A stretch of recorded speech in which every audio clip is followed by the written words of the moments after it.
Púpava v sebe ukrýva jedno čarovné písmenko. Pozorne sa pozeraj, dobre počúvaj a zapoj sa. Čaká ťa písmenkové dobrodružstvo. Priprav sa.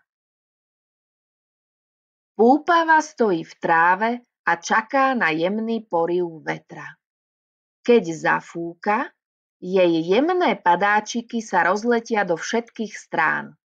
A práve v tej chvíli, pri každom odtrhnutí drobného semienka, zaznie z púpavy jej obľúbený zvuk s písmenkom P. Počúvaj. P, P, P.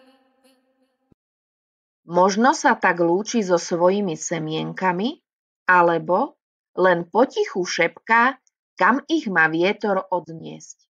Skús to s ňou aj ty. P, P,